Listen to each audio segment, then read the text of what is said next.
আজি এটা বহুত দৰকাৰী ভিডিঅ' মই আপোনালোকৰ আগত শ্বেয়াৰ কৰিবলৈ লৈছোঁ।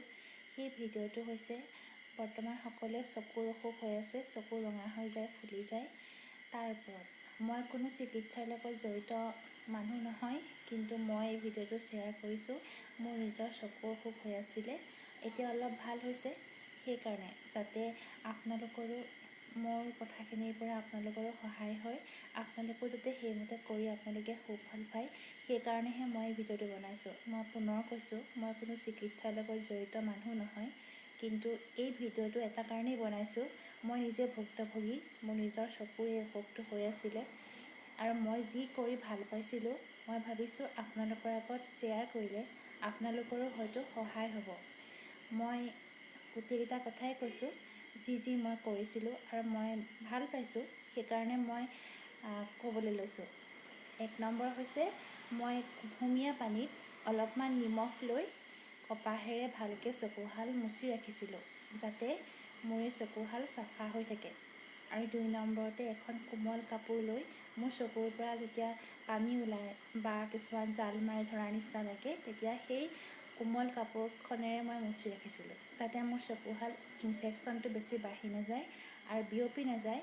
আৰু চাফা কৰি ৰাখিলে সেই আপোনাৰ জাল মৰা বা চকুৰে অকণমান খেলি মেলি নিচিনা লগা সেইবিলাকৰ পৰাও অলপ আৰাম লাগে আৰু চকুহালো কিবা অলপ ভাল লাগে।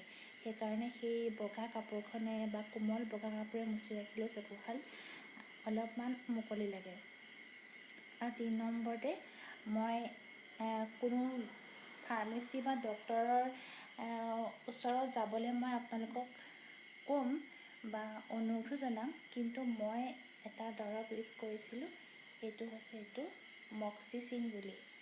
মই এইটো কথা কোৱা নাই যে এই দৰৱটো আপোনালোকেও ইউজ কৰক, এইটো কথা মই নাই কোৱা। মই এটা কাৰণেই দৰৱটোৰ কথা কৈছোঁ, কাৰণ মই দৰৱটো ইউজ কৰি মই ভাল পাইছোঁ। কাৰণ চবৰে চকুৰ কণ্ডিশ্যনছবিলাক একে নহয়, সেইকাৰণে হয়তো মোৰ ভাল হৈছে বুলিয়েই এই দৰৱটো ইউজ কৰি আপোনালোকৰো যে ভাল হ'ব তেনেকুৱা কথাও নহয়। আপোনালোকে চিকিৎসাৰ লগত জড়িত মানুহ বা ডক্তৰৰ পৰামৰ্শ লৈ দৰৱ গ্ৰহণ কৰক, কিন্তু মই এই ড্ৰপাৰটো ইউজ কৰি সুফল পাইছোঁ। নামটো মক্সিচিন। আপোনালোকে কোনোবা চিকিৎসা কৰ্মীৰ পৰা এইটো পৰামৰ্শ লৈহে গ্ৰহণ কৰিব। মই জাষ্ট কথাটো কৈছোঁ যে মই ইউজ কৰি ভাল পালোঁ। আৰু এটা কথা, সেইটো হৈছে মই ধূলি আৰু বতাহ এইবিলাকৰ পৰা চকুহাল অলপ আঁতৰাই ৰাখিছিলোঁ। মানে মই এই চশমাযোৰ এতিয়াও পিন্ধি আছোঁ, মোৰ কমপ্লিট ভাল হোৱাগৈ নাই, অলপ আছে, তথাপিতো মই চশমাযোৰেই পিন্ধি আছিলোঁ। আৰু ৰ'দৰ পোহৰ বা বাহিৰৰ যিটো হাৱা, তাৰ পৰা চকুহাল অলপ আঁতৰাই ৰাখিছিলোঁ। কাৰণ তেনেকৈ ৰাখিলে চকুহালে অলপ আৰাম পায়। আৰু পৰাপক্ষত ঘৰত আছিলোঁ, যাতে মোৰ পৰা আন 10 জনৰ এই সংক্ৰমণ নহয়। সেইকাৰণে কৈছোঁ, পৰাপক্ষত যিমান পাৰে চাফা কৰি ৰাখিব নিজৰ চকুহাল, লগতে নিজকো। আৰু ঘৰৰ ভিতৰত থাকিলে হয়তো নিজৰ চকুহালৰ কাৰণেও ভাল আৰু আনৰ কাৰণেও ভাল। মই ভিডিঅ'টো একমাত্ৰ আপোনালোকৰ যাতে সহায় হয়, সেইকাৰণেহে শ্বেয়াৰ কৰিছোঁ।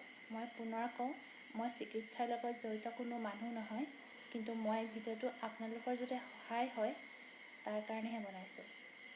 ধন্যবাদ।